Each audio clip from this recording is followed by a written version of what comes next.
Well, Valerie said she's driving a Buick. It doesn't look like a Buick. Take a fresh look at Buick. It just might surprise you. I'm outside. Where are you? I'm right here. I'm in the Buick. I don't see a Buick. That's not a Buick. That's what I told him. Wow. This is nice.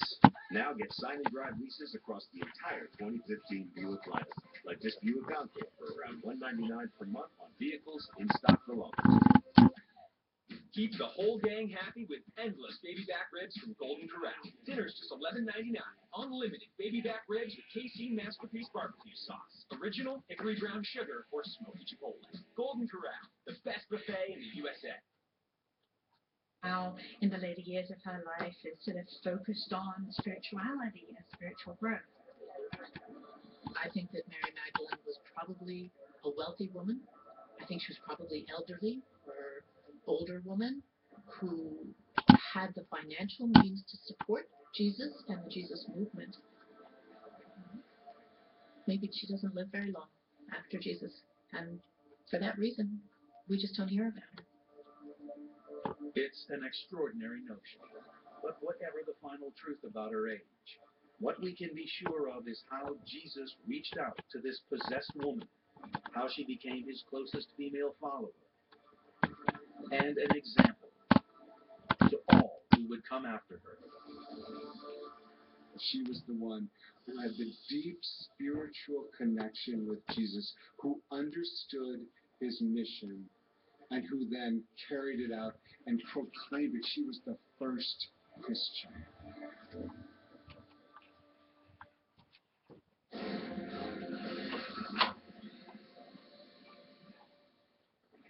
The true cross, the actual cross that Jesus of Nazareth was crucified on, wood infused with his blood and tears.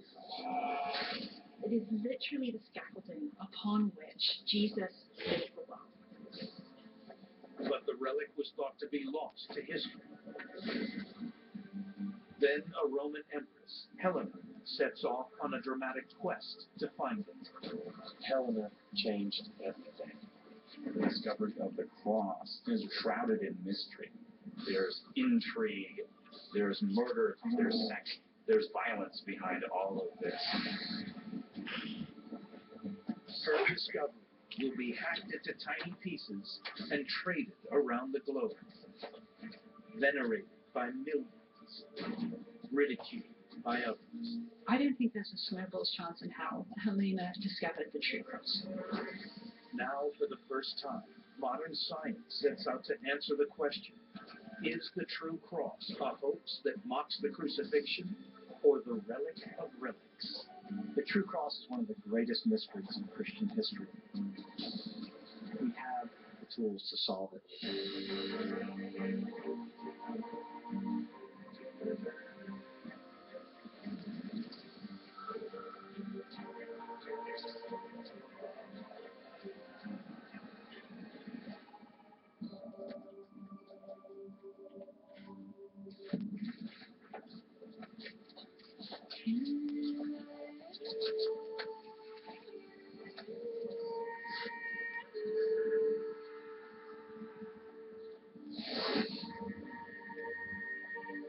The cross, an object of savage torture.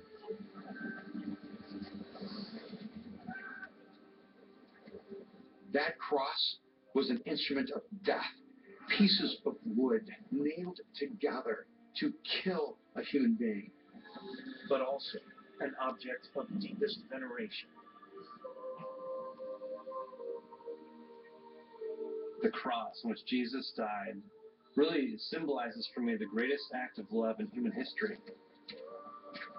The cross remains hugely powerful because Jesus survives the cross. He doesn't just die an ignominious, shameful death, but rises to new life. The cross is now the ultimate symbol of Christianity, adorning vast cathedrals and houses of worship the world over. But in some churches, they have crosses said to be made out of the actual wood Jesus died on, the true cross. The true cross is surely the most important object in Christian history. To touch a piece of the true cross is the opportunity to reach across time and space and human history and grasp something that changed the world. To the churches that hold them, fragments of the true cross are a miraculous link to the Son of God. But could these relics possibly be real? And where do they come from? According to church tradition, 300 years after the execution of Jesus of Nazareth, the mother of the Roman Emperor Constantine, Empress Helena, arrives in Jerusalem. She is arguably one of the most revered women of antiquity and of all time. She has come to lead a dramatic excavation on the site of Christ's crucifixion. She has been called the first archaeologist. She is said to have personally discovered the most sacred symbol in Christianity, the true cross, the cross on which Jesus was crucified.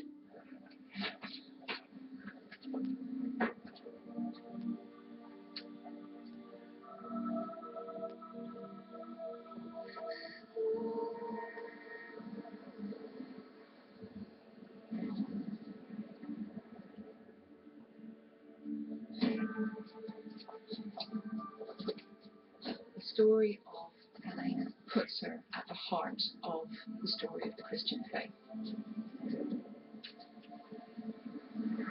Helena is said to have broken up the cross and sent it throughout the Roman Empire. But as the legend grew, so did the number of relics. There are now more than 1,000 scattered around the world. They're in trinkets, they're in necklace amulets, they're embedded underneath altars, and so there is a good bit of skepticism about relics such as these. One of the first people to publicly question the authenticity of the true cross was the 16th century Protestant reformer John Calvin. He says you can't walk into a church anywhere without seeing a piece of what's supposedly the true cross. Calvin laughs and says, you know, if you took all the pieces of the true cross and put them together, they would fill a ship. And yet Scripture says that just one man, Jesus, was able to carry it on his shoulders. There were a lot of people who were speaking out about the devotion of relics as something which is absurd and disgusting. And I really thought that people had lost touch with the true faith. The true cross had the power to divide Christianity, and the question remained, could the legend be real? High in the Cantabrian mountains of northern Spain lies the monastery of Santo Toribio de Liébana. It's home to the largest and most revered piece of Helena's discovery. Dr. Georges Kazan is an archaeologist here to investigate the mystery of the true cross. What's at stake here is the truth about the origins of this relic. Is it something that dates back from the time of Christ? This relic is said to have been brought in the 5th century from Jerusalem by a monk called Toribio. And this relic is enormous by the standards of relics of the cross. There's not many relics that are anything like this size. There's a little window here where you can actually touch the wood itself. Unfortunately, we can't open up this reliquary and take this wood with us or subject it to any scientific sampling. However, what I'd really like to do is to get something like it into a proper laboratory environment where we can explore it further. To help him in his search, Dr. Kazan's starting point is a fascinating project by a 19th century French architect named Charles Rouault de Fleury.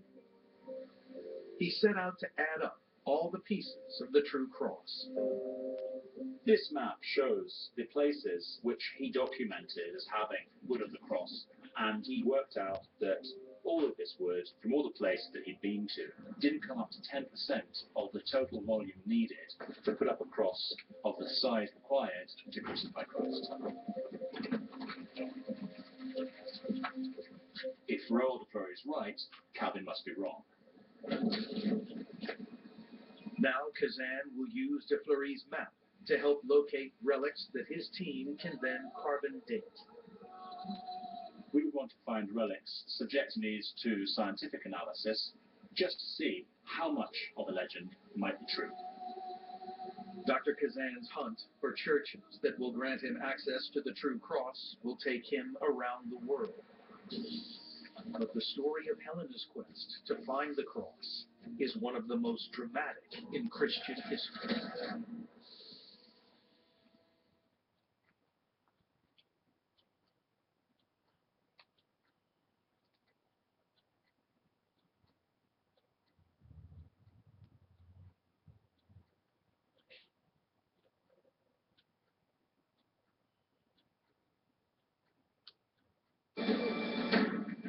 According to church history, 300 years after the crucifixion of Jesus Christ, the most important woman in the Roman Empire, the Empress Helena, sets off on an epic quest to find the actual cross Jesus died on. When Helena herself went to the Holy Land, nobody's ever done this before. She is likely to have left from Rome. To reach Jerusalem is almost 2,000 miles overland. For an elderly lady, Helena is in her 70s at this point, this journey is an enormous undertaking.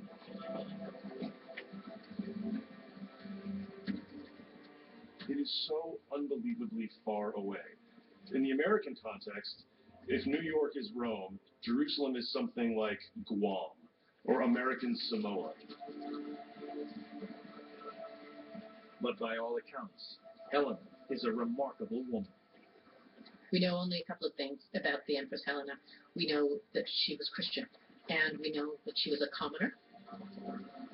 And yet, she gets together with a traveling Romanos and gives birth to the man who will one day become Emperor of Rome. Since its creation in 27 BC, the Roman Empire has been ruled by pagans.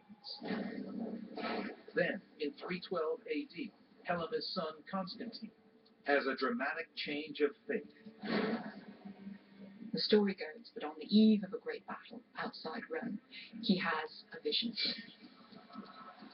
He sees a cross of light in the sky, and he hears a voice that tells him, "By this you will conquer." He takes it to mean that by the symbol of the cross and by Christianity, he's going to become the lone emperor and the supreme figure in the known world. He wins the battle and becomes the first Christian emperor. Christianity is very much a minority cult, practiced probably by no more than about 10% of the empire's population, if that. It's almost impossible to underestimate the impact of Constantine's conversion to Christianity. Before that, the empire had been persecuting its Christians. It was illegal by the penalty of death to be a Christian. After that, you were free.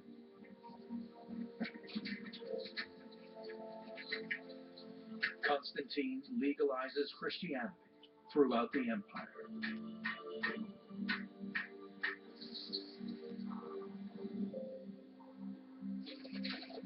"14 years later, his mother is on her way to the Holy Land." I think that she was sent by the Emperor Constantine.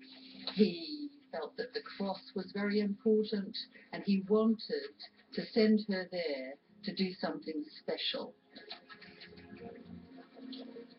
There is potentially a darker side to Helena's journey. It follows on from a scandalous episode within the House of Constantine.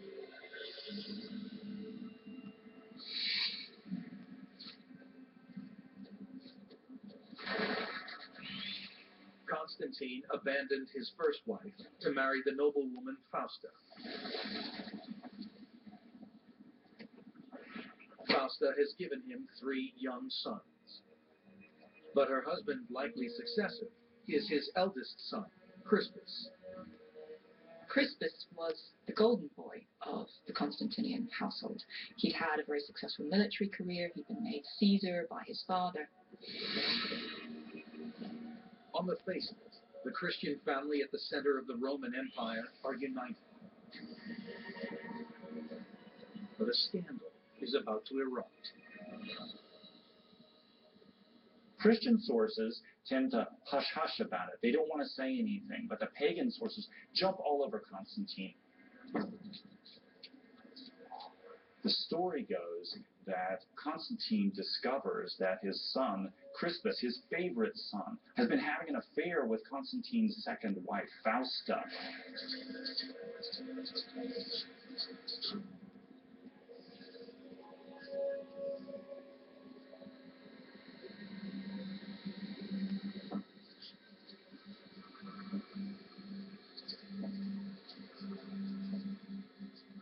What we're told by the sources we have is that on the orders of his father, he is sent to a place called Pola on the coast of Croatia. And he is put to death by poison.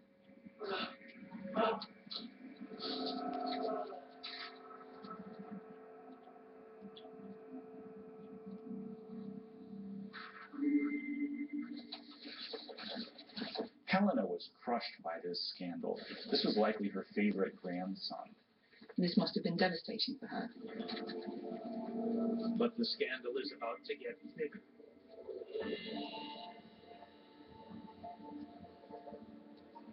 Constantine discovers from back channels that perhaps Fausta had manufactured all of this, that she favored her own sons for the throne, and that she set Crispus up to be murdered.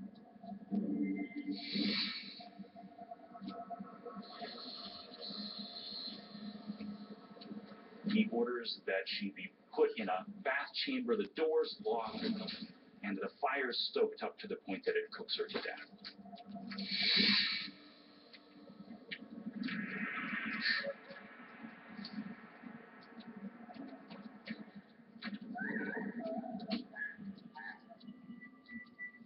As the self-proclaimed Christian emperor, he's engaged in the sin of murder.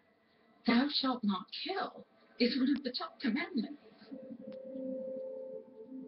Constantine will have thought of Helena as his great ally, thinking that he can rely on his mother's support in anything. Perhaps he should have thought again before he killed her grandson.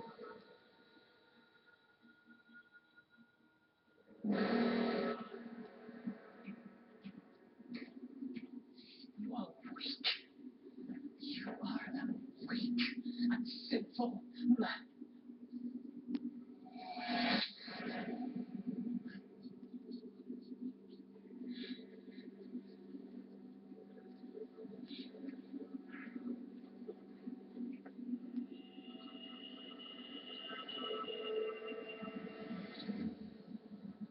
The murder of Fausta and of Crispus happens in 326. Helena departs for the Holy Land in 327. There's almost certainly some connection between those two events. If you're his mother, hoping for his soul to be saved somehow, you're going to want to make a passionate gesture of reconciliation, of penitence.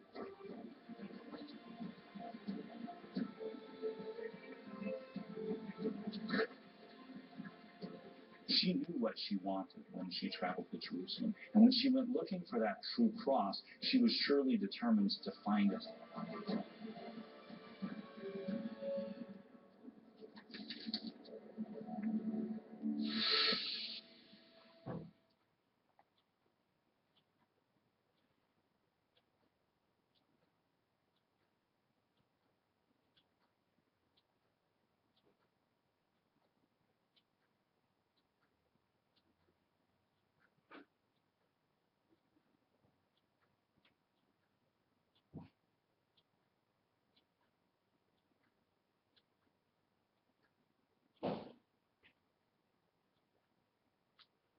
But he's got to do it.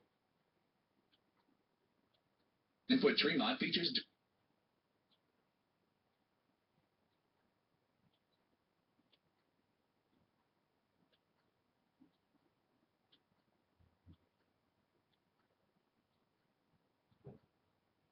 7 AD, Helena, the Empress of Rome, begins a pioneering mission in the Holy Land.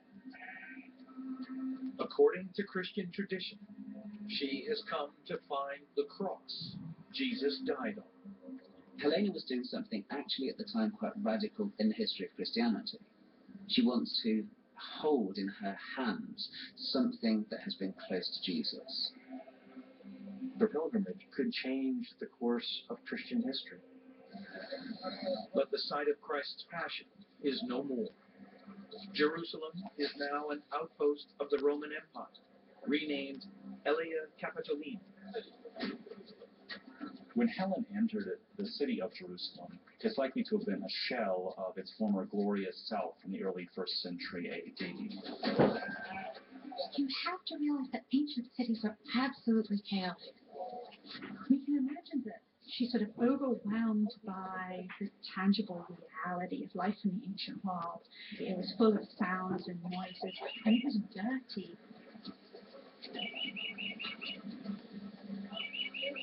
Jerusalem is now a pagan city. 200 years before, a Jewish uprising was crushed by Rome. Jews were banned from Jerusalem, and an observance of Jewish law was prohibited by the Romans.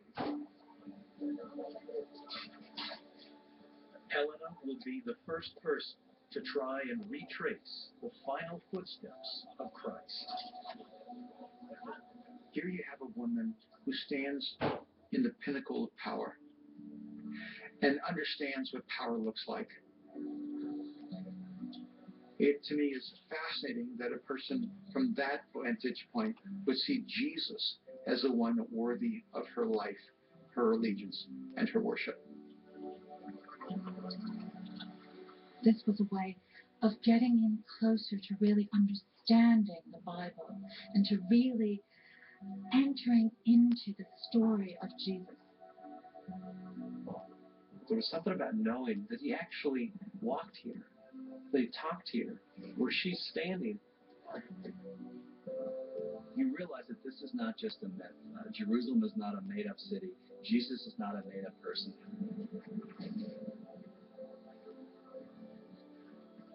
It's an incredibly powerful experience.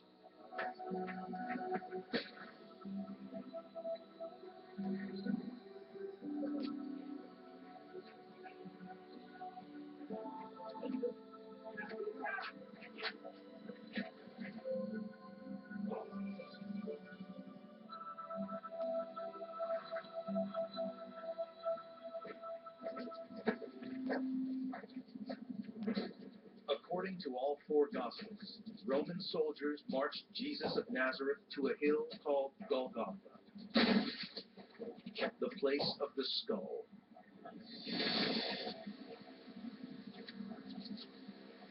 A place so evil, few who saw it could ever forget it. But 300 years have passed. Jerusalem is now a very different place. The question is, how could Helena find it?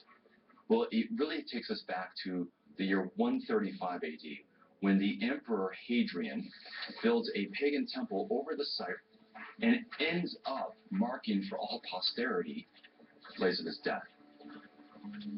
The year before, Helena's son, the Emperor Constantine, ordered the temple be torn down. It wasn't his policy to destroy all of them, but that temple was the very antithesis of what Christians thought Christ was about. The account of what happened next is recorded in a later church history.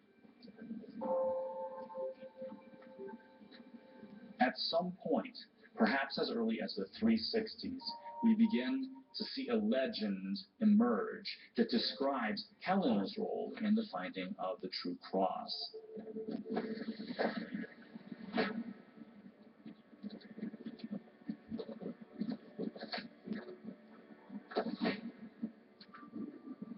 We're told that Helena personally, with her own bare hands, removes some of the earth and uncovers 3 wooden crosses jumbled together. The But when she came across what she thought was that relic, one can only imagine the emotions that welled up inside of her.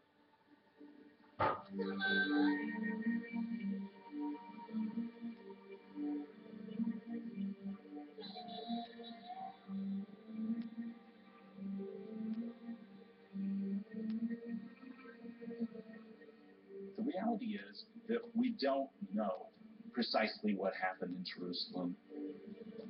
And my own personal belief is that Helena found something that she believed to be the true cross.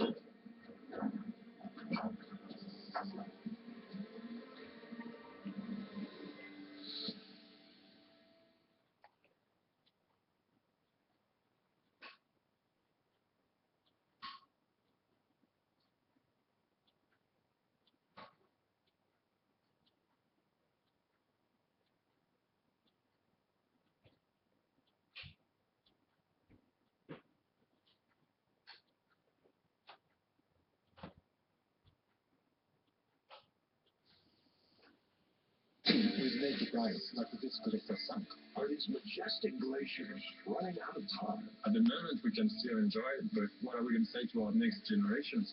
Bottom line, you believe it's too late to stop this. It's a journey 10,000 feet up for answers. The Wonder List with Bill Weir at a special time, Sunday at 9 on CNN. Moving soon? You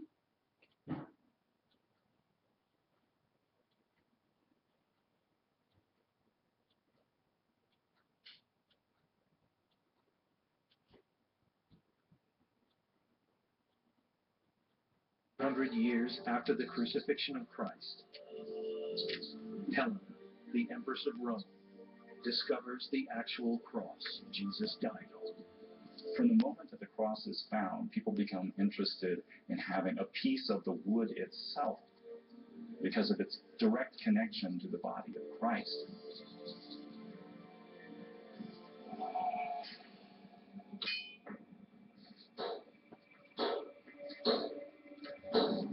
Legend says Helena divides the cross into pieces. I imagine when Helena broke up the cross, it was such a desire for her to take it with her. To be able to share this tangible representation of her Savior, of her Lord.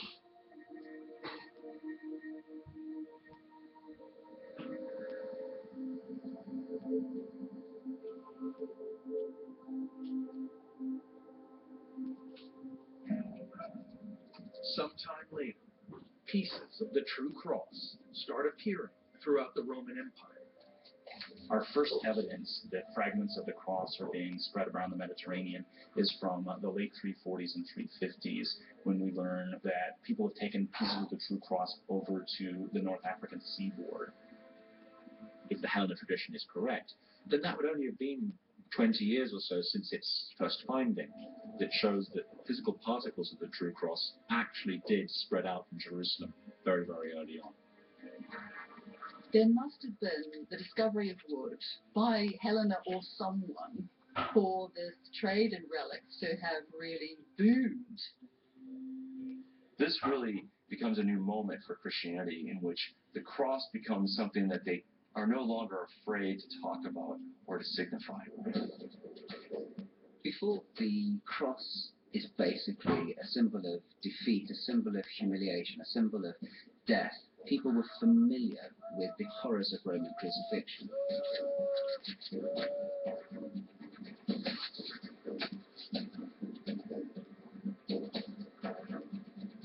The cross is an instrument of capital punishment. And it's quite amazing. It's one of the big stories of early Christianity that the instrument of the execution and torture of Jesus Christ over time becomes the primary symbol of Jesus Christ. One of the key factors in the change is Helena's pilgrimage to find the true cross. It changes the cross to something that actually becomes something tangible that people want to think about as part of their devotion.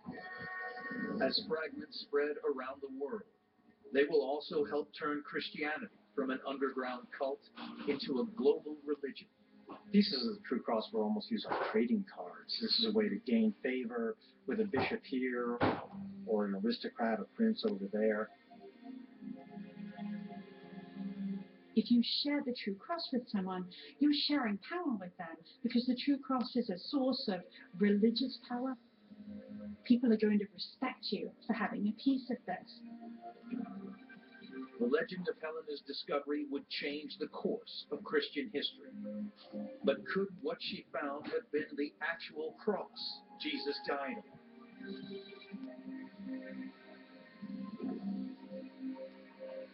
Now, the modern-day investigation into the True Cross is gathering pace. The city of Waterford is the oldest city in Ireland. It boasts a long history of Christianity and a museum that holds an important relic of the True Cross. What's fascinating is that it is said to have been given directly by the Pope to the King of Ireland, and Rome, as we know, had access to relics from Jerusalem. Archaeologist Georges Kazan is joined by scientist Tom Hine. He is also from Oxford University in England, and he will put the relic to the test. For the first time in history, we're able to place these relics in their proper time and proper date. The Waterford Cross is on loan to the Medieval Museum from the Roman Catholic Archdiocese. And museum curator Eamon McMeany has secured their permission to test it. And the relic is just inside. It's just inside this. Is that a modern script or an ancient script? No, it's a 12th century script. It says a piece of the wood of the True Cross, and it was given to the King of Munster by the Pope in 1110. So we can date it at least back to 1110. The cross is believed to be cedar wood, and since its arrival in Ireland, it has been carved up further to share with different churches. You can see it quite plainly here in the back. Oh, wow. Again, you can see a sample was taken from here. What kind of information do you have to say that this cross may have come from Jerusalem? Well, to my knowledge, cedar wood certainly wasn't available in Ireland in the 12th century. It had to come from the Middle East somewhere, the Lebanon or Israel. But could this piece of wood come from 1st century Jerusalem? The time has come to find out.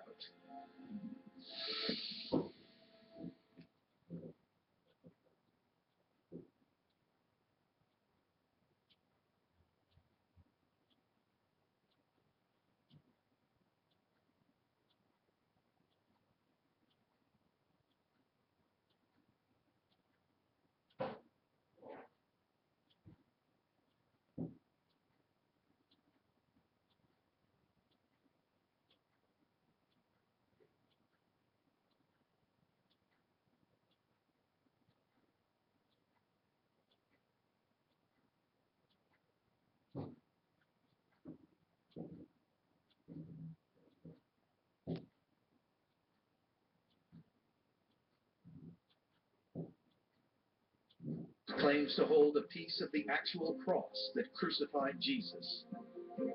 The True Cross, a relic said to have been discovered by the Empress Helena 300 years after Christ's death.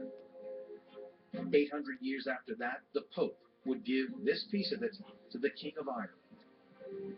When the Pope gives you a relic of the True Cross, he's almost saying, you know, you're a real king. You've got that legitimacy. You've got that power. For the first time in history, a prized relic of the True Cross will be carbon dated. Professor Tom Hine has over 20 years' experience. There's quite a lot of what looks like lacquer that's across the top of the wood, and lacquer will have a different radiocarbon concentration, probably to the age of the wood. But fortunately, pieces of material have been taken, and that exposes the actual wood. So that's a good place for us to take the sample. The procedure should leave little perceptible trace of damage, in theory. But it's a nerve-wracking business. Just going to take a small bit from here. Yes, Tom. As small as possible. Very, very small piece. We only need about 10 milligrams. That's equivalent to a few grains of salt. But this relic has been venerated here for almost 1,000 years. Every speck counts. It's very, very hard, this wood. Could that mean anything to do with its age? Possibly. I mean, it actually looks old, this wood. It just, it looks aged.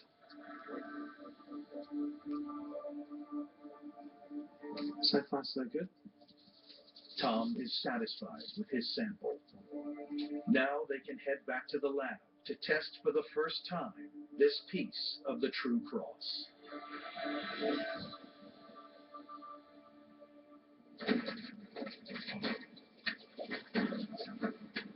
8th century, before the Waterford cross arrived in Ireland, Helena will continue her tour of the Holy Land. And with the backing of her son, the Emperor Constantine, she will transform the landscape.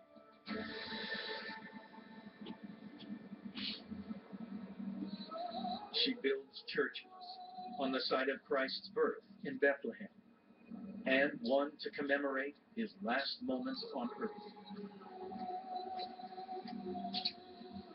Constantine made it legal to practice Christianity. Helena gave Christians places to practice Christianity. Before her arrival, there were no Christian buildings in this land. Christians met here on the Mount of Olives to commemorate Jesus' ascension, but they met secretly, we're told, in caves. After Helena, a structure is built on this site, and Christians can come here publicly and openly to remember this important part of their faith.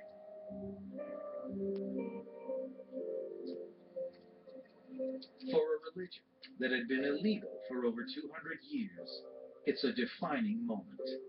She makes the Holy Land holy, and the churches that she built are ways of literally cementing in the ground Christianity in the Holy Land. It reinstates it as the place where people want to go and remember Jesus' passion. Arguably, Helena and Constantine's biggest contribution to Jerusalem is the Church of the Holy Sepulchre, said to be built on the site they believed was Golgotha, the place where Jesus was executed. But did they get the location right?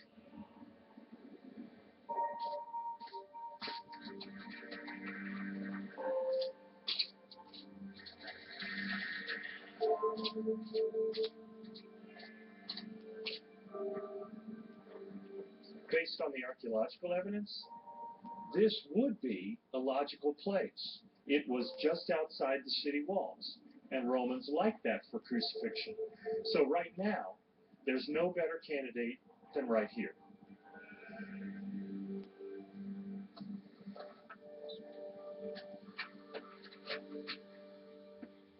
The church has been rebuilt several times, but its core goes back to the 4th century.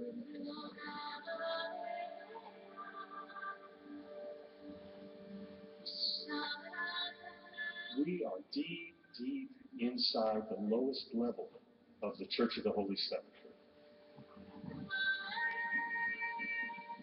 And this is the place where tradition says Helena found the true cross.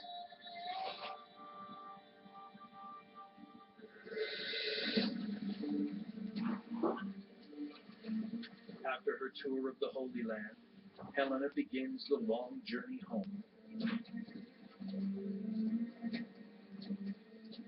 But did she do so, as legend says, with a piece of the cross Jesus died on? Dr. Georges Kazan heads into the lab to carve and date for the first time a relic of the true cross to find out once and for all.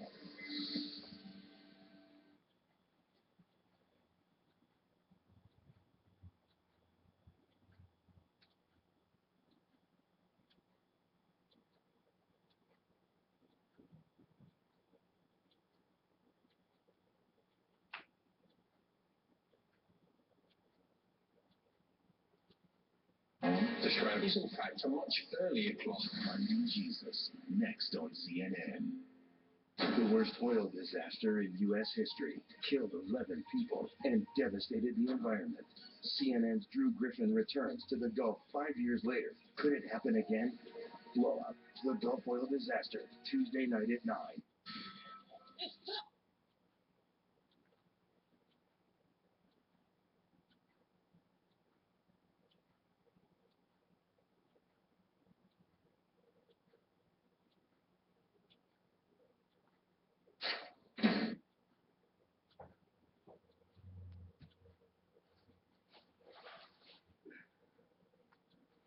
Turn to Rome from the Holy Land.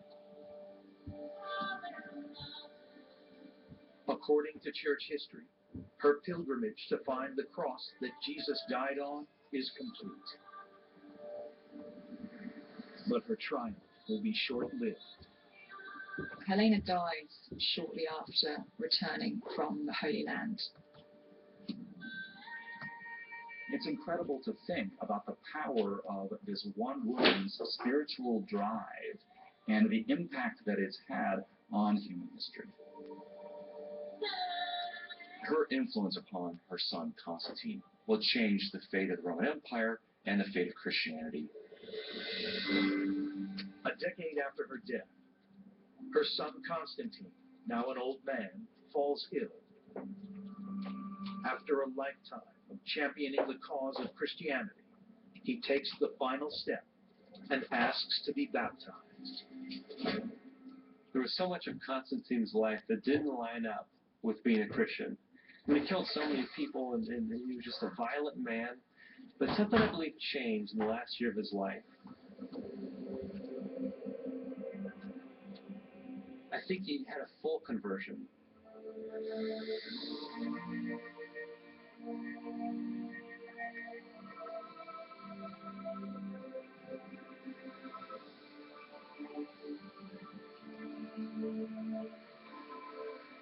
In 337 AD, Constantine the Great, as he will come to be known, dies.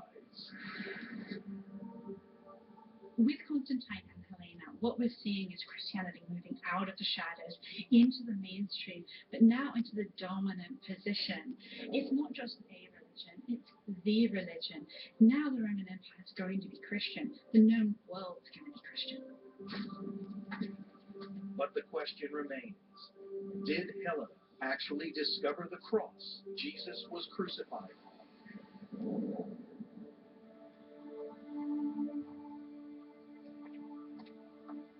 At the Oxford University Radiocarbon Accelerator Lab, archaeologist Dr. Georges Kazan and Professor Tom Hine are about to take a step closer to solving this mystery by carbon dating a fragment of the true cross given to the King of Ireland by the Pope in 1100 AD. The true cross is the most important relic. So to have it tested in this way, which could reveal that the story is potentially true, is fascinating. This is the first time we've actually, to our knowledge, directly dated a piece of the true cross. Radiocarbon is a complex method involving a series of stages. The first of which is to pre-clean and pre-treat the sample to remove any contaminating carbon that could alter the result. And the final stage of the process is the particle accelerator, which enables us to measure individual particles of carbon-14. The more radiocarbon there is, the more recent the sample, and the less radiocarbon, the older it is. We can date anything from the present day back to about 50,000 years ago. In less than 20 minutes, they may solve an enigma that dates back 2,000 years. This should just about be finished, no? Let's just have a look and see what we can see. Could the Waterford Cross be part of the cross Helena is said to have discovered? Let's just have a look and see what the result is. You can see that here. This relic of the true cross dates from 1100 AD. That's not the age of the true cross. Okay. Maybe around 1100. It's not the date they were hoping for, but it does reveal the relic's rich history. It's very interesting because it seems to match in with the date of the script on the back of the reliquary. This is a time when the cross, the symbol of the cross and the relic of the cross were exceptionally important for the spread of Christianity. So the fact that this relic was created around that time goes to support how important that phenomenon was. For hundreds of years after the legend of Helena's discovery, the true cross continued to play a central role in the story of Christianity. And though this relic is only 1,000 years old, others may prove far older. This is the first step in a long journey to investigate more relics of this type and see if any of them could go back as far as the time of Helena, or maybe even the time of Christ. At the Church of the Holy Sepulchre in Jerusalem, they continue to celebrate Helena's discovery of the true cross. In a church she built, in a city she reclaimed.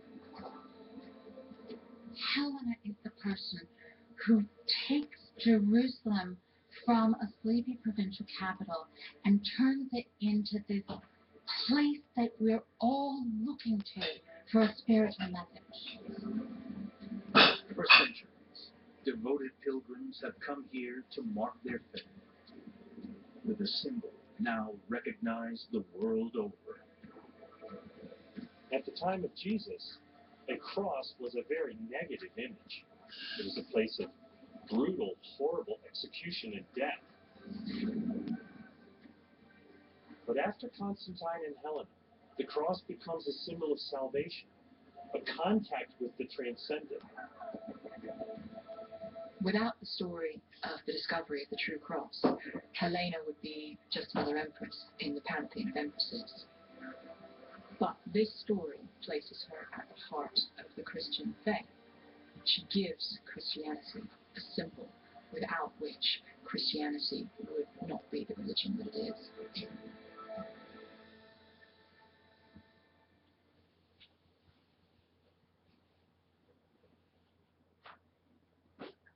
Yet the most famous man ever to live left no physical trace. Or did he? More than 1,000 years pass, and the cloth appears in Europe.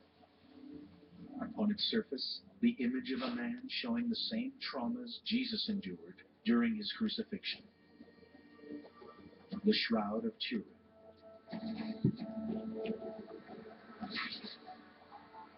Is this the real burial shroud of Jesus, or fake? It could be likened to a detective story, a scientific detective story. The possibility that a piece of archaeology could prove to us that Jesus Christ was crucified, buried, and raised from the dead. This is the most significant moment in human history.